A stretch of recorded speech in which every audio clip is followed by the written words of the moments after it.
Welcome to today's webinar, Leading in Uncertain Times. I'm your host, Zara Hassan Ali, and I'm joined by two leadership experts, Amreen Balu and Yamini Virani. Today's webinar is inspired by Maulana Hazri Imam's message to us on the 29th of March 2020. I quote, "Please convey my best paternal and my best maternal blessings to my worldwide Jamaat and tell them that I think of them every minute of the day, each day, and I pray for Mushkil Asan and for their peace and happiness. We must remain strong and prepare to build and build well when this crisis passes. The world is facing a challenging time, and in these moments, it is important that the Jamaat remains united and focused on helping those in need and handholding." End quote. In these challenging and uncertain times of lockdown, individuals and businesses are hard hit on how to respond. Lockdown-induced economic downturns, particularly in the hospitality industry and the retail sector, as well as any other face-to-face interaction-heavy sectors, are placing tremendous amount of pressure. There is loss of income, loss of jobs, and a credit crunch, as well as we ask ourselves the question, how do we manage ourselves whilst at home, and how do we manage our relationships? Whether you're in business, employment, or whether you're simply at home, the type of leadership or the example that you will set is going to determine the type of operating model that you are able to use to thrive eventually as we come out of this crisis.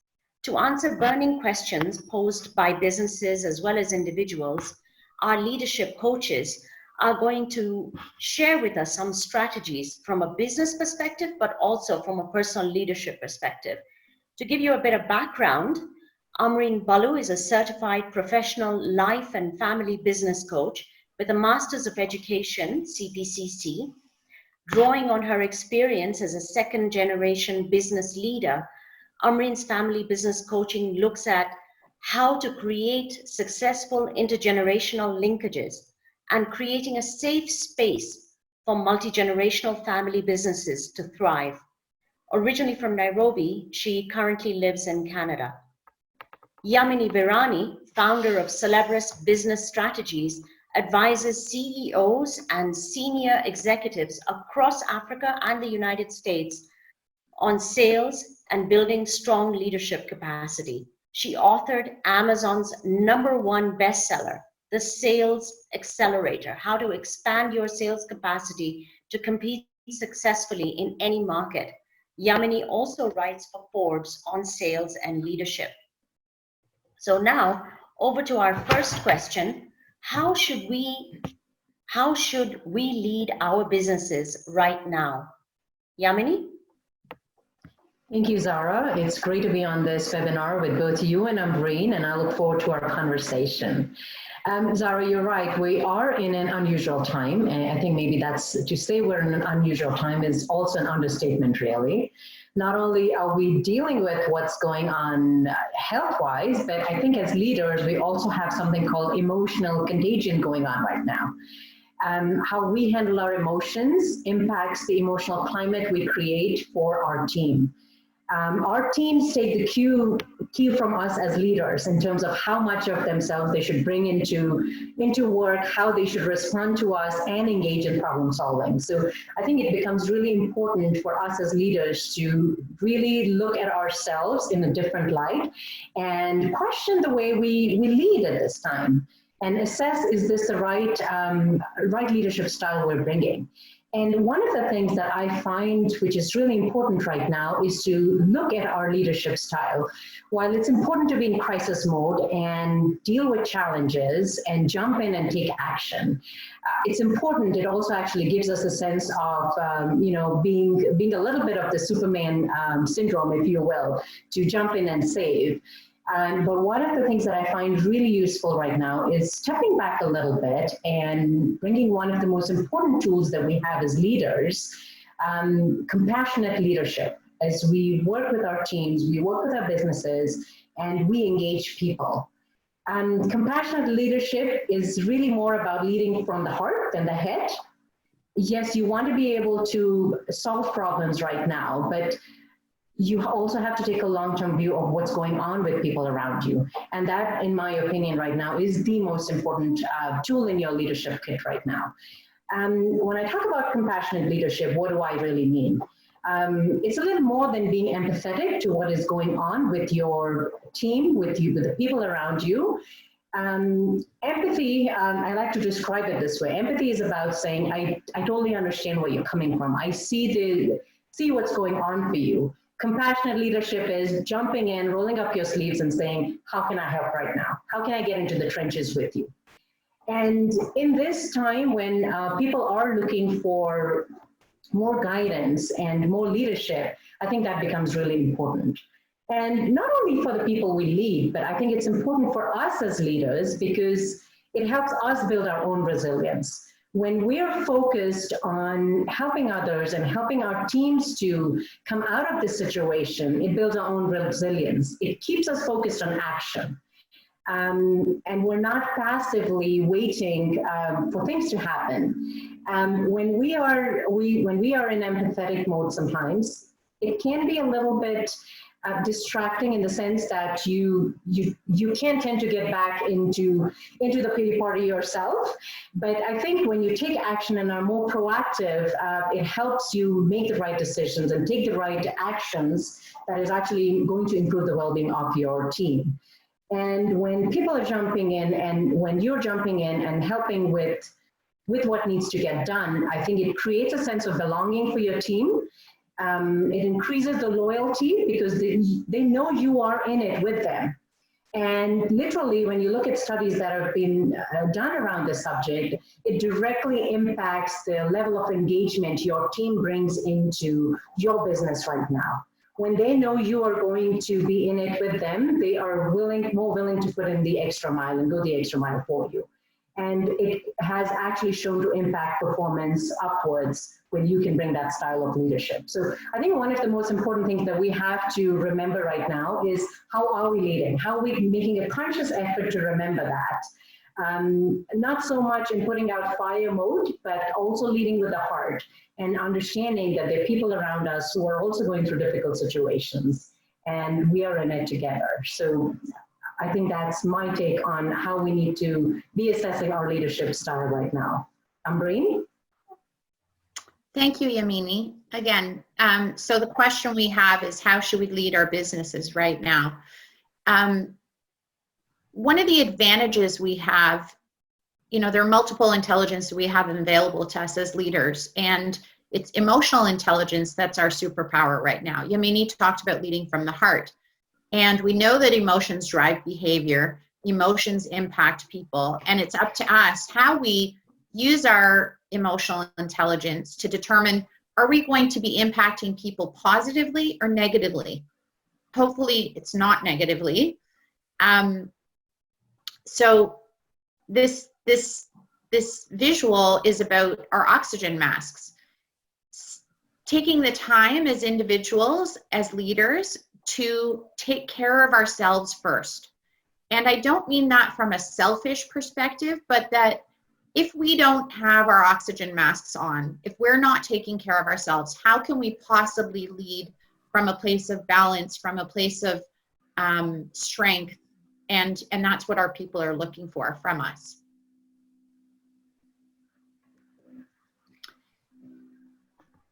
We talk about emotional intelligence, and it's really a combination of mind, body, and soul.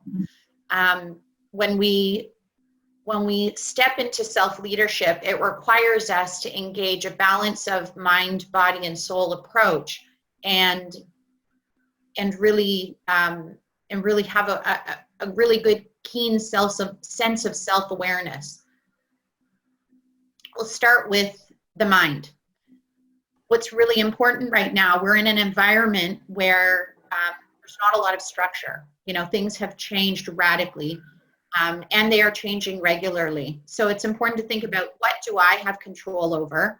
and to take comfort in the things that we do have control over. When we're working from home, it's really important to set up routines. Many people are still, I believe in Kenya, going into the office, and some are working from home. Whether it's your teams or yourself, it's really important that we have routines and structure around that, that we are taking frequent breaks, and we are set up in an environment where we can focus and we're not having regular interruptions, etc. And then we have to ensure that there are boundaries on work and life. At the end of the day, we only have so much time and energy, and it's important that we fill our own cup to be able to continue. This is not a sprint. This is a marathon, right? We know that this is going to go on for some time. Inshallah, it's going to be over sooner than later, but we need to ensure that we set ourselves up for success, not only now, but for the next few months and going into the future. So it's really important that we have strong boundaries around work and life, and we set, goals around what time we begin work and end work, and ensure that there's a healthy balance there. Another thing we really need is a lot of creativity. It's time to pivot. It will be time to innovate. There will be a lot of opportunities coming to us, and we need to be able to access both our left brain, which is the rational side, the thinking, the logic, etc., important in business and as leaders, and the right brain, which is a creative side, and all the artistic pieces that we're going to need as we start to think about how are we pivoting and moving forward and building well. And this creativity helps with our resilience, helps us to be able to, when we fall down or when we have tough times, come back quicker and stronger. And then the last piece I want to remind us on in terms of this is the necessity to slow down. At a time like this, we're seeing a lot of substance abuse. It can be very easy to numb ourselves with whatever addictions we have, whether it be food. People are talking about snacking, excessive snacking, or we're talking about alcohol or other, unproductive, destructive behaviors. We want to really avoid those things. Take the time to spend time with family, practice our deep breathing. Self-compassion is really important here. This is a trying time. Our capacity may differ from day to day, even from hour to hour, and having that self-compassion is very important if we're going to then be having compassion in our leadership. And it's okay to ask for help. In terms of our body, it's important we ask ourselves periodically, what do I need today? So the goal is here to manage our energy and our time. Keep to the basics. We know what the healthy protocols are, lots of hand washing, the physical distancing, want to be eating really healthy, hydrating, sleeping well, really good sleep protocols, etc.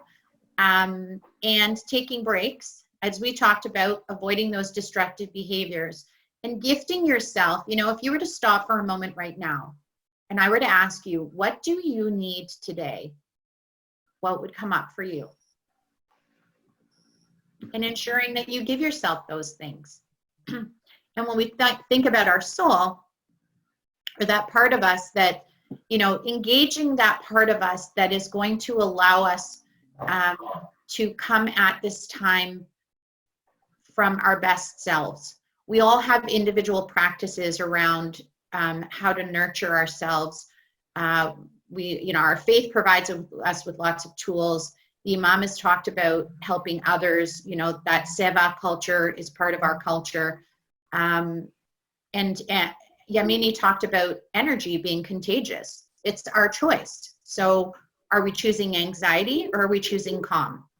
And it's our responsibility as leaders to be able to get into a state of calm.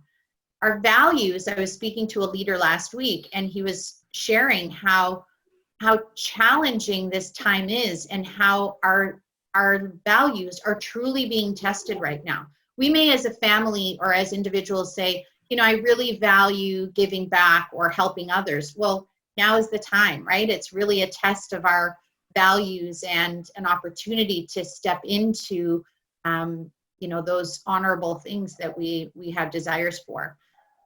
Grief is something that a lot of people are dealing with. As the pandemic continues, and in other parts of the world, as they're further ahead, we're seeing a lot of grief.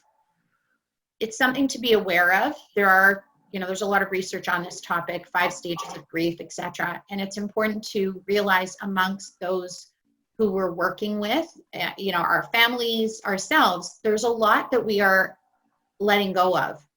The world is a very different place, and we're all hearing that it's not going to be the same again.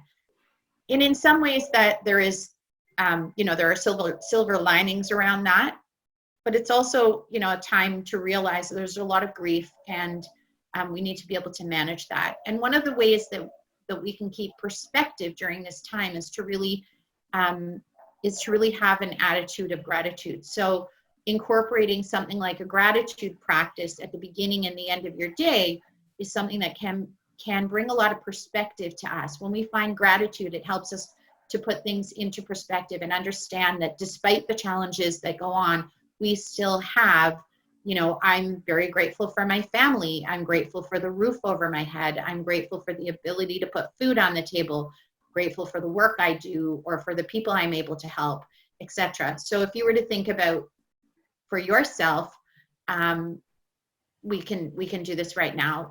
Write down 3 things that you are grateful for in this moment.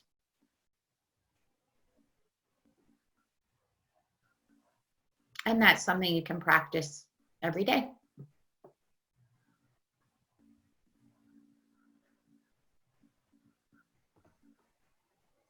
Thank you, both Yamini and Amreen. So if I were to summarize what it is that I could take as Post-its and position those prominently around the house in frequently visited places, what I'm taking away is compassionate leadership and 3 intersecting circles, mind, body, and soul. And how am I feeding each of those circles? Would that be an accurate synopsis? I think Great. so. Yeah. Brilliant. Yeah, absolutely, Zara. Thank you so much. Over to our next question. How do we deal with uncertainty? Maybe Yamini, you can take this one for us. Certainly. So, Zara, one of the things right now is nobody knows where this is going. And the most natural emotion to fear right now is doubt and fear. And when that takes control of us, I think one of the things that we have to look at is take a long-term view of our business. If we let the fear and the anxiety stop us from now, we're going to defer decisions. It's going to delay our deals. It's going to delay negotiations. And at this time, whether we're leading our own businesses or we're in employment, managing a company, our actions right now determine how our company will move forward. So where we don't have the answers, and we may not have the answers, the important thing is to focus on what we can control. And one of the biggest things that I find are important to deal with uncertainty right now is tap into the resources that we have. Engage with other business owners if you have your own business. See what they're doing. See how they're tackling similar problems. If you're working in an organization, tap into your peer network. Ask your managers, how are they dealing with some of the challenges, the uncertain decisions that their colleagues are dealing with.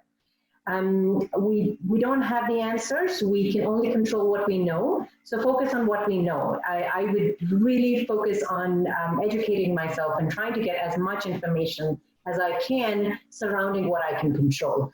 And sometimes you can stall decisions. You will never have the right information, the perfect information. But I think the key thing to remember right now is to continue taking decisions. Stopping is not a choice. Waiting and stalling is not going to move forward. And any action you take right now is better than any inaction. And I think one of the things as leaders that we also have to look at ourselves is asking ourselves the questions: do we have enough information to make a decision right now? Is it better to make a decision right now, or is it better to stop and wait? And sometimes the answer may be, if you're looking at, restructuring your staff or increasing your hours, changing your hours, things like that, is I think you have to look at the pros and cons and decide and make that decision based on it. Will there be mistakes? Absolutely. But it's the part where we really have to jump in and be agile right now. We can make mistakes. We have to make mistakes. We will make mistakes. The important part is how fast can we learn from those mistakes and tweak our decision making accordingly. So the other thing I've also found useful is literally, this is a great time to steal ideas, and there's no shame in that. Steal ideas from your peer group, steal ideas from other managers, in the sense of giving, in the sense of knowing that the more ideas that there are to go around, the better it is for all of us. I've had situations where managers have stepped into other departments in an organization and watch the way they're running their meetings, watch the way they're making decisions, learn from them, give their own inputs, give them the context of what's going on within their department. So everybody knows that it's not just us, you know, this is not just happening for marketing. This is exactly what ops is dealing with. So when people can see that, oh, I'm not in this alone, it makes them a little bolder to take difficult decisions and let them know it's okay to take decisions. I'm not the only one who's who's afraid right now. And the same goes for your business as well. If you're a business owner, look at what other members in the community are doing. You know, this is not the time where we withdraw inside and be competitive. It is the time to actually communicate proactively what you're thinking, engage with people, collaborate, share ideas, and tap into other expertise. One of the most important things that I find is that don't just look at your own industry. Look at what people outside of your industry or outside of your business are doing. And you might find that there's some ideas and some solutions that work in another industry that you can actually apply into your own industry. So there is no right or wrong method right now. You have to be willing to try and see, what can I use? What can I apply from somebody else in my business to deal with this?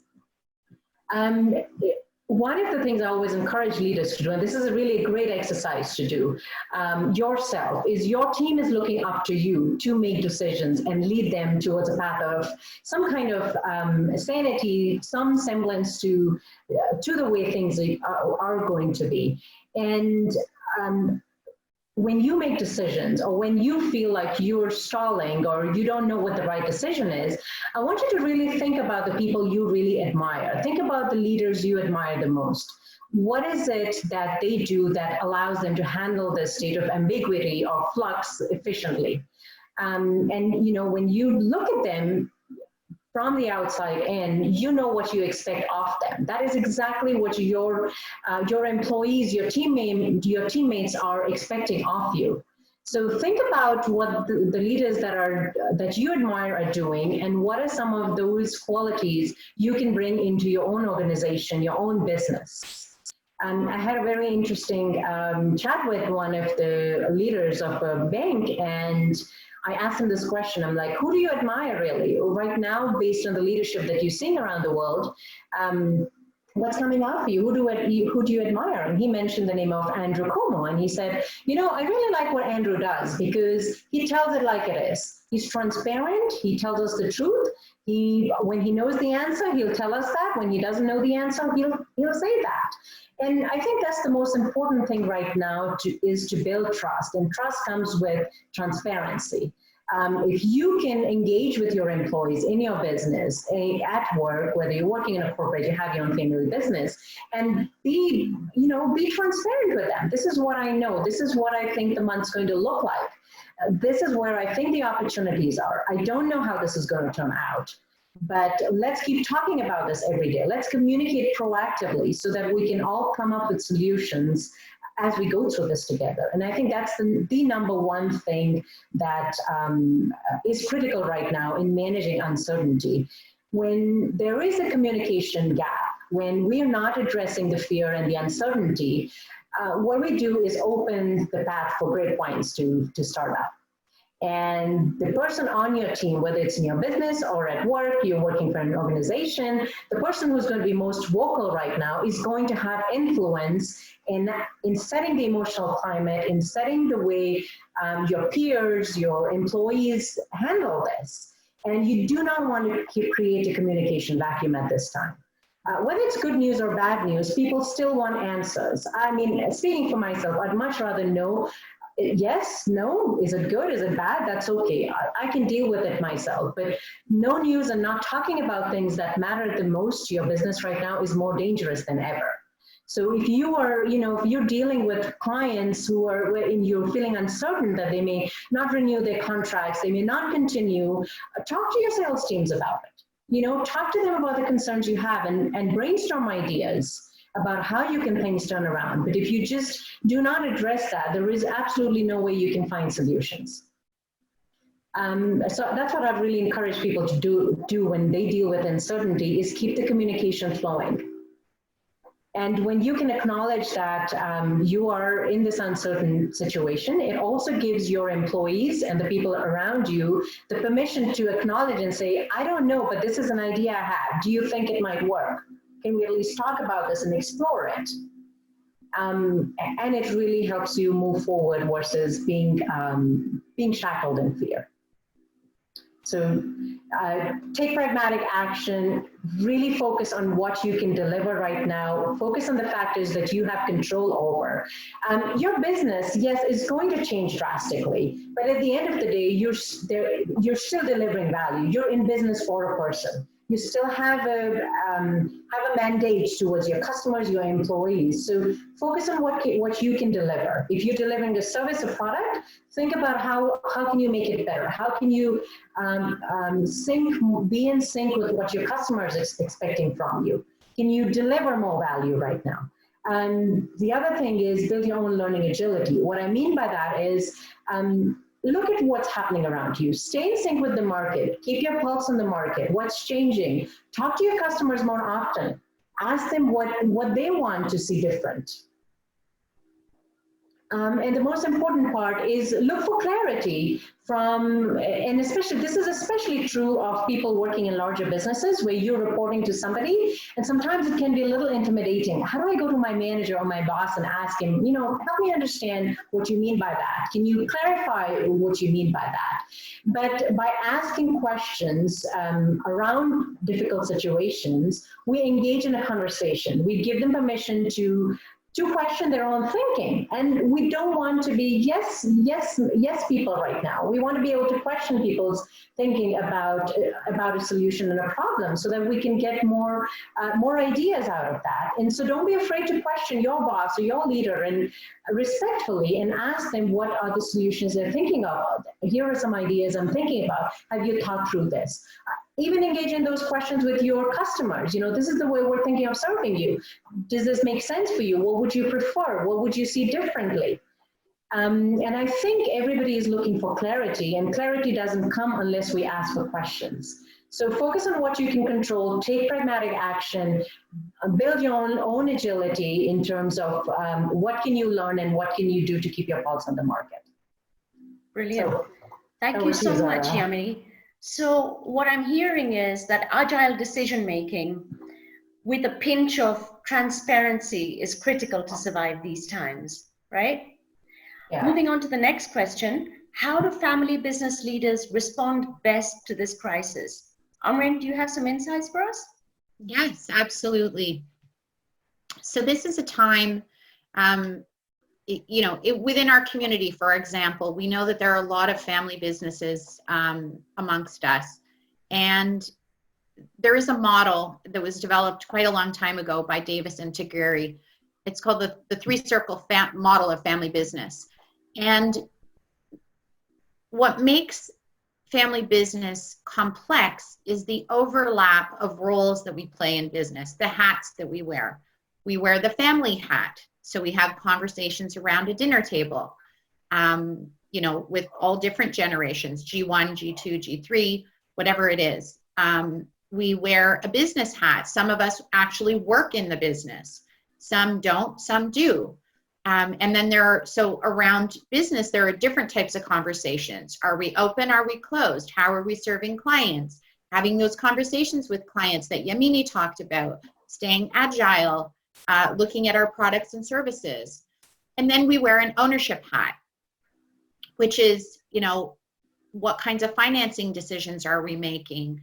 And so the conversations when we are wearing those three different hats, the family hat, the ownership hat, and the business hat, are very different. And so we're in a very complex situation, particularly if you're in all three circles, when we talk about family business. So let's begin by understanding that it is a very complex system.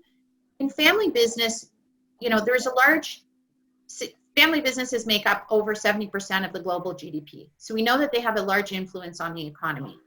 And we are talking about anywhere from small businesses, the mom and pop shops, to large family businesses. So, we're covering a large range of business types, revenue generation, etc. What's common here, however, is the human capital amongst us. We have the ability in family businesses often to be agile and resilient. It's often the family businesses in our families. We've grown. Our businesses have grown during times of difficulty, and I'm pretty sure that out of this pandemic, inshallah, again, there will be opportunities and growth that'll come. And it's really important how we stay united and leverage the human capital in our businesses. We tend to be conservative, so we have less debt, and the thing that we want to keep our eye on is successful transition during challenge. So transitioning from, you can see this family here, multiple generations, transitioning from one generation to the next is a very difficult thing. What creates readiness for each generation? And times like this give us an opportunity to really work with the assets, the capital, the human capital, the strengths that each generation has. The older generation has the ability to endure. They've dealt with a lot of challenge in life and in business. The younger generation has the ability to innovate. Perhaps they're more tech savvy, in touch with what the newer trends are, etc. And so it's really important that we use those strengths to our advantage. And the other thing I want to mention is that we really consider partnerships. Often in family business, we want to operate alone. We don't want to take on partners. And this might be a time when we consider, are there strategic partnerships that can happen? I know we are seeing those opportunities in our family business, and it requires a different thinking and a different mindset.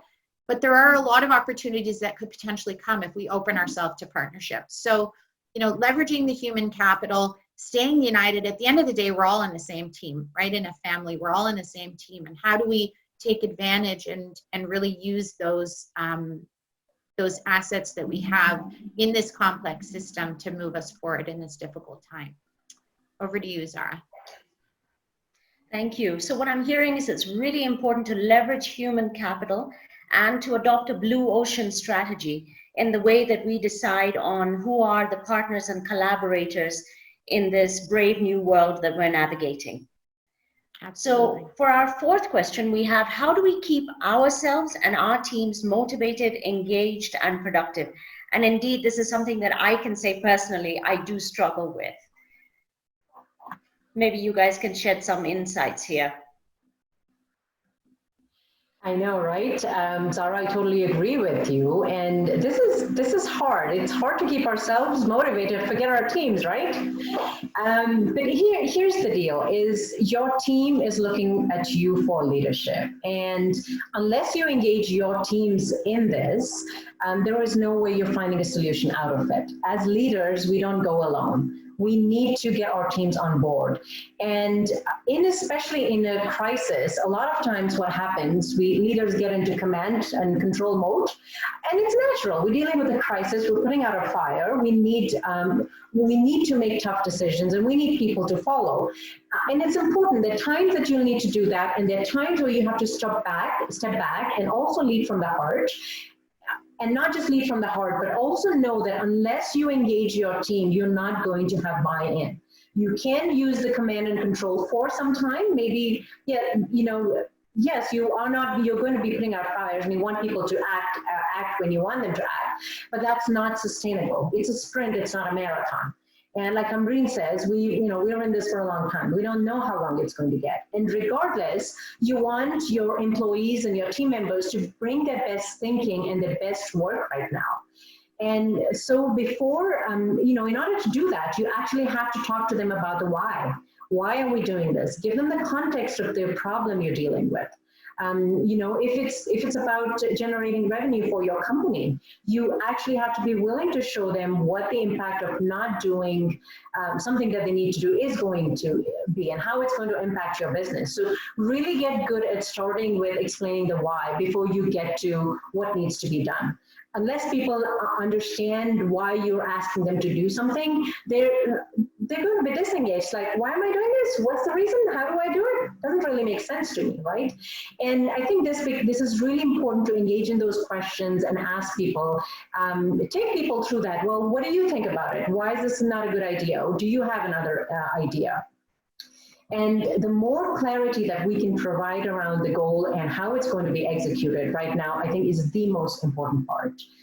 Especially for leaders who are in large corporations, it's not the time to sit in your ivory tower and lead from there.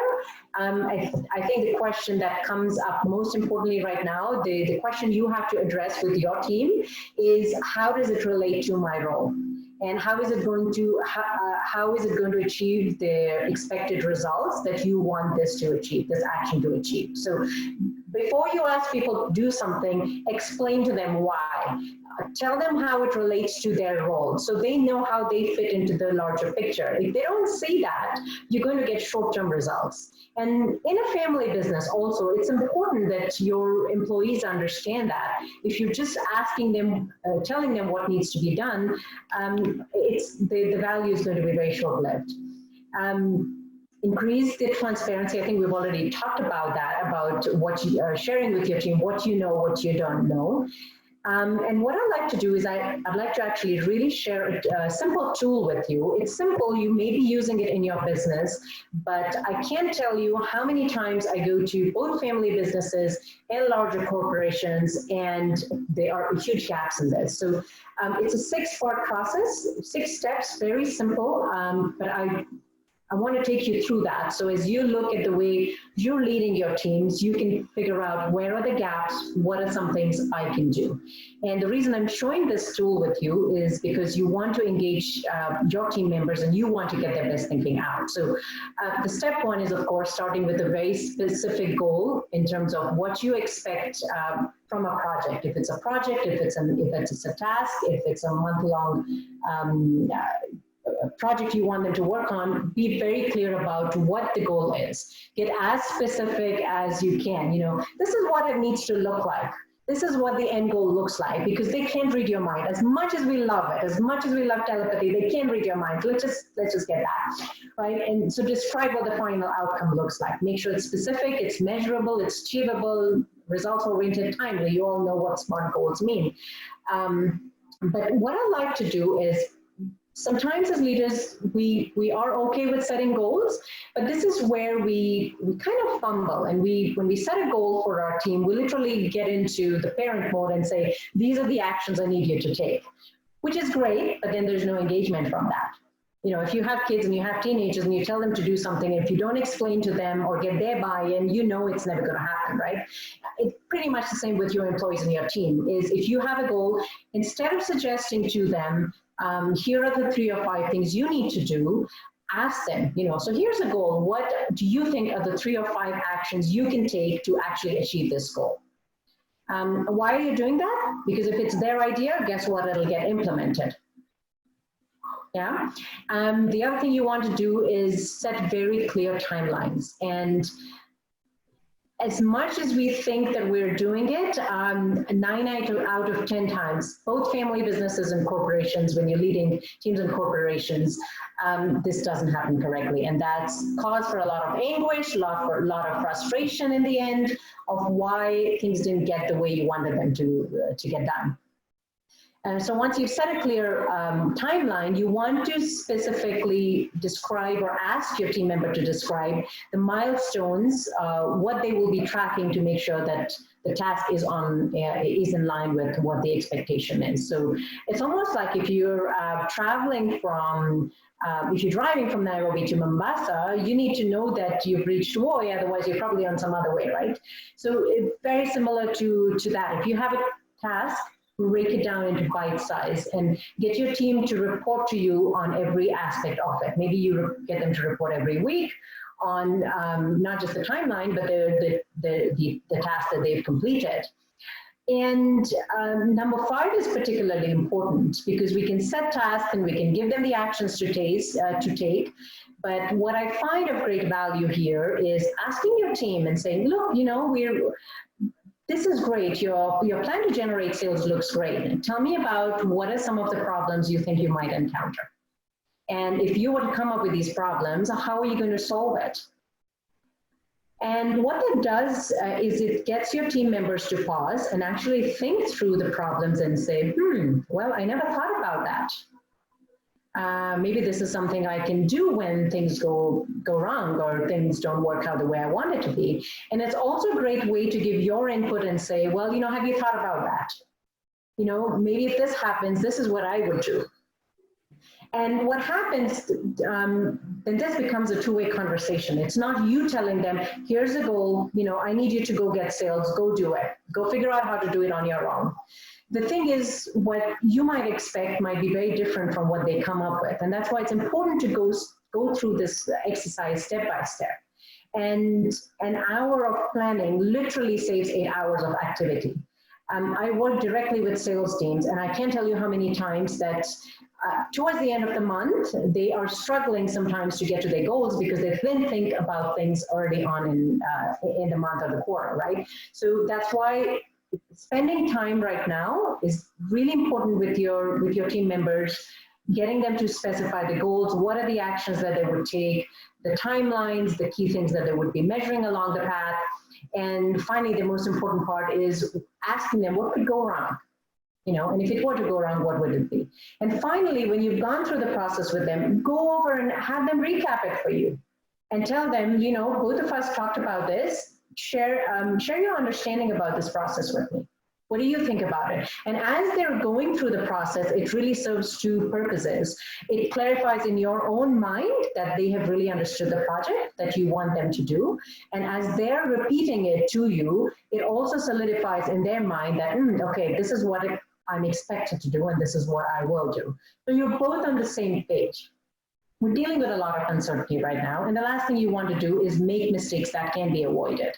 And engage your team right now, get them to take a little more ownership in doing the things they need to do. But if you get them to do it their own way, with their own ideas, you'll get a lot more engagement, and it'll take a lot of pressure off of your shoulders and allow you to do things that really require you to jump in and address right now. So feel free to use this tool and see how that goes.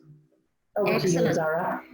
Thank you so much, Yamini. So what I'm hearing is really the importance of engaging your team and participatory goal setting and making sure that they're also thinking through the risk mitigation aspects, especially, and having them run through it or run it back to you so that it's a participatory model, and then there's also some commitment and engagement around that. So over to the 5th question that's presented itself is crisis presents opportunities. What do those look like and how can we best participate? That's the other side of this, isn't it? Is not just the challenges we're dealing with, but the opportunities that are presenting themselves. It's interesting, I was talking to a business owner today, and I asked him, how's business going for you? And he's like, we're so busy right now. There are lots of opportunities. We're thinking of some acquisitions.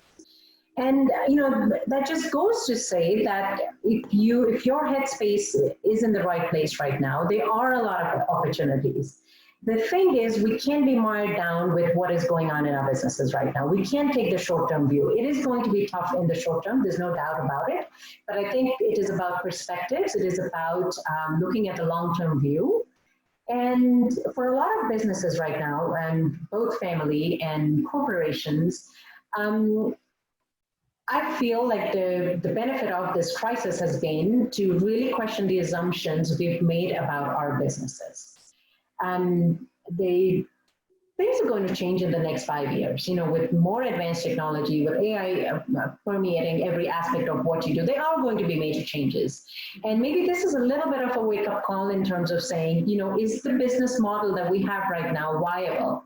Is it going to be able to sustain these kinds of issues? So what's happening right now, while the pandemic has created new challenges, but what it's also done, it's exposed a lot more of the existing challenges. And so I feel like that the businesses really have to look at those existing challenges and figure out and fix that once and for all, because that just shows you where the weakness is. And as you start to build, and going back to what I think Ambreen was saying, is really begin to question your business assumptions. And one of the most important things that I find right now is look at your business from the perspective of your customer.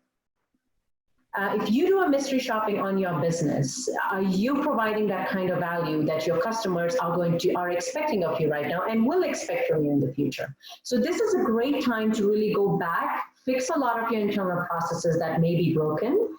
And it's also a good time to get clear on the focus of your business.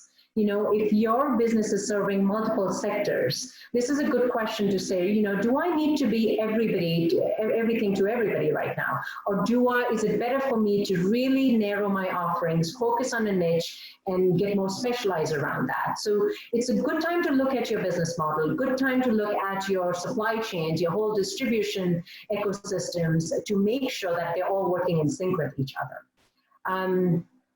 I know a couple of times people, you know, begin to think, is this business even viable anymore?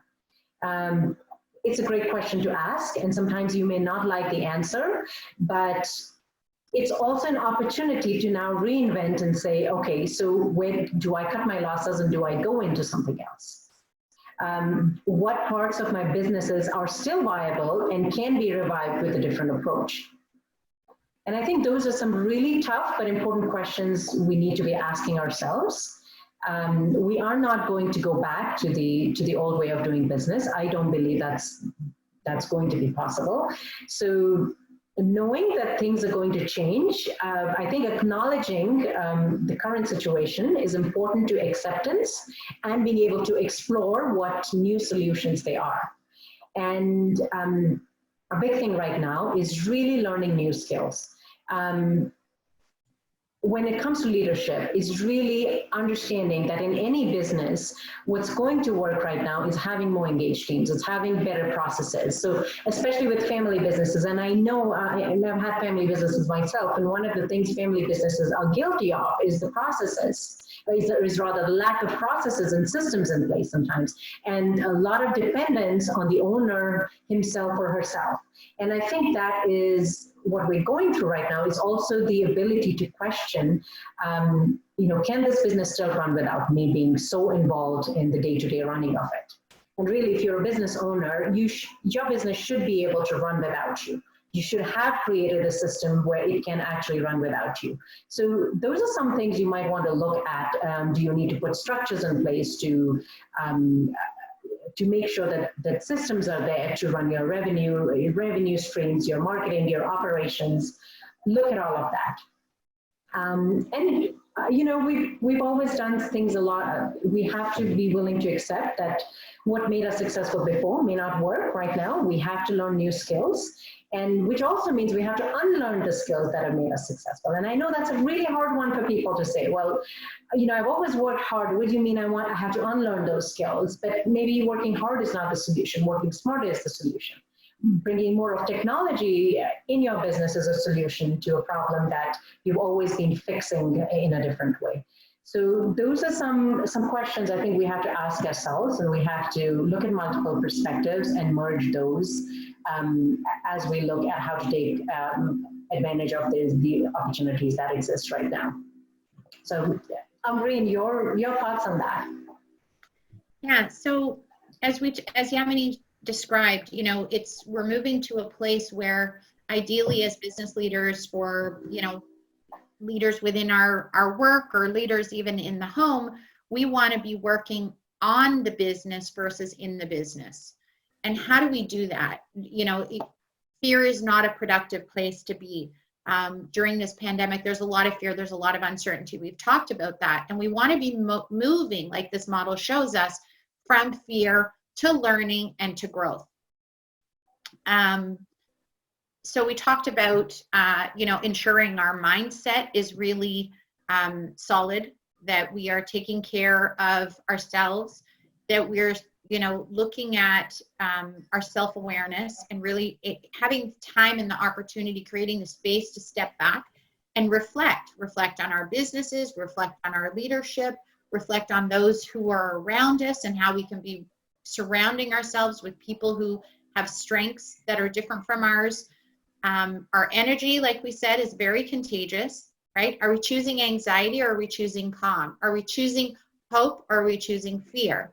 And in the growth zone, you know, there's a lot that we've talked about: gratefulness, being emotionally grounded, helping others, empathy and compassion, leading by example. So, you know, it's important that as we go through this time, the one other piece that I think we haven't talked a lot about, but, you know, we're likely facing a recession. And, you know, we need to be creative around how are we creating efficiencies so that we're able to manage through this difficult time. And that's going to come through, you know, we don't want to cut costs or cut important business activities out of fear. We want to do that proactively and with some really good you know, some good thought. And so we want to be able to move from the fear to the learning to the growth using that growth mindset. I think that it's over to Zara. Oh, sorry. So Yamini talked about this. She said, what got you here won't get you there. Really, it's about our self-leadership and then showing up as role models for others. Excellent. So what I'm hearing, the upside of this turbulence or the opportunities that this period unfortunately is presenting us with, it allows us to re-examine business strategy, whether we're a small business, whether we're a large corporation, even ourselves. We need to re-examine our strategy. From a business perspective, we're looking at, or we need to take a customer-centric lens.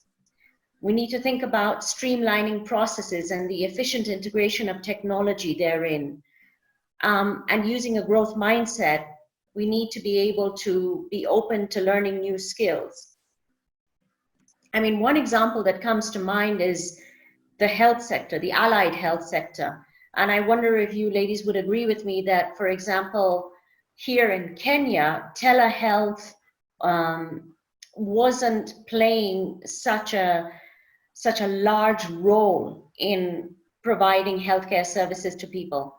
And now more and more, we're relying on apps such as MyDawa, we're self-diagnosing using the help of Google. And therefore, if I was a pharmacy business owner, I would really have to question, is the retail face-to-face model the viable way forward? I don't know if I'm thinking about this correctly or not, but at least these are some of the thoughts that I'm thinking about, you know, as I'm being inspired by what it is that you're saying. And to be in that growth mindset, perhaps the fundamental thing is to be present, because without present, I'm not able to differentiate, you know, a state of fear and panic-driven decision-making versus one that is intuitive, that is reflective, and that will enable me to respond with the correct business and the operating model that I need to survive in what is potentially the worst recession that we've seen in, unfortunately, a very long time. So wanted to thank you both for your insights and your time, and also just wanted to summarize some of the things that we've learned from the questions that have been posed. Is that regardless of industry, we've got to start with ourselves as leaders. We've got to start with a personal leadership piece, and for me, that intersecting circle of mind, body, and soul, and what I'm doing for that every single day is an important piece to get grounded in that. From that place, take on compassionate leadership, participatory goal setting with specific timelines, of course, and engaging the team in a transparent fashion. I also wanted to share with our audience that should they wish to consult with our experts, more than happy to reach out directly to Amreen or Yamini. So you'll notice the email addresses, websites, and phone numbers. Do feel free to reach out with any questions or any specific support that you may require. And good luck navigating these uncertain times. Thank you. Thank you, Zara. Thank you, Amreen. Thank you. It's been a pleasure. It's been an honor.